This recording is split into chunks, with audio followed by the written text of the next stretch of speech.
যাদের মুখে ব্রণ আছে, ব্রণের সমস্যায় ভুগছেন, মুখে গুটি গুটি আছে বা কপালের উপর গুটি গুটি বিচির মতো হয়ে থাকে বা ব্রণের দাগ আছে, এবং আমি লাইভে আসার পরে অনেক অনেক আপুরা আমার কাছে ব্রণের জন্য সলিউশন চাচ্ছিল।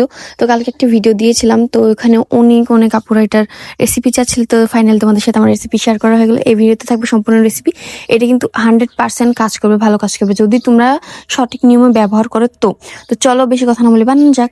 তো আমাদের প্রথমে লাগবে অ্যালোভেরা। আমি এখানে কতটুকু অ্যালোভেরা নিব। তারপরে লাগবে আমাদের নিম পাতা, হলুদ। এখানে আমি কাঁচা হলুদটা নিয়েছিলাম। তোমরা চেষ্টা করবা সবকিছু দেওয়ার জন্য। তখন আমি সব পরিমাণ মতো দিয়ে এখন সুন্দর একটু ব্লেন্ড করে নিয়েছিলাম। এই যে ব্লেন্ড করা হয়ে গেলে এখন আমি এটাকে সুন্দর এভাবেই করবা, বেশ পাতলা করবো না। এখানে কিন্তু আমি একটু পানি অ্যাড করিনি, অ্যালোভেরাটা দেওয়ার কারণে আর কি আমার মিহি হয়েছিল। তারপরে লাগবে ভিটামিন ই ক্যাপসুল। আমি এখানে একটা ভিটামিন ই ক্যাপসুল দিয়ে দিব। তারপরে লাগবে হচ্ছে মধু। যাদের মধুতে অ্যালার্জি আছে তারা দয়া করে মধুটা স্কিপ করতে পারো, সমস্যা নেই। মধুর বদলে তোমরা এখানে টক দই দিতে পারো, কিন্তু এখানে কোনো ধরনের কোনো পানি অ্যাড করা যাবে না। যাই হোক, এটা দেওয়ার পরে সুন্দর মতো মিক্স করে নিব। এই তো আমাদের হয়ে গেছে প্যাকটা। এটা কিন্তু অনেক অনেক ভালো। আর এটা ব্যবহারের নিয়ম আছে, সেটা হচ্ছে এটা যেহেতু কাঁচা হলুদ আছে, এটা কখনোই তোমরা দিনে ব্যবহার করে রোদে বের হবে না। এটা তোমরা সবসময় রাতেই ব্যবহার করবা। দিনে এটা বের হলেই তোমাদের স্কিনে আবারও ট্যান পড়ে যেতে পারে, যেহেতু এটাতে হলুদ আছে।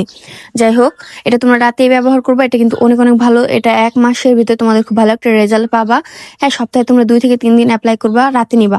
এটা নেওয়ার আগে অবশ্যই মুখটা ভালোভাবে ক্লিন করে নিবা ফেস ওয়াশ দিয়ে, তারপর এটা ব্যবহার করবা। আর এটা ব্যবহার করার পর যখন দেখবা একেবারে শুকিয়ে গেছে, তখন তুমি নর্মাল পানি দিয়ে ধুয়ে জাস্ট 20 মিনিট পর ভালো একটা ময়শ্চারাইজার লাগিয়ে ফেলবা।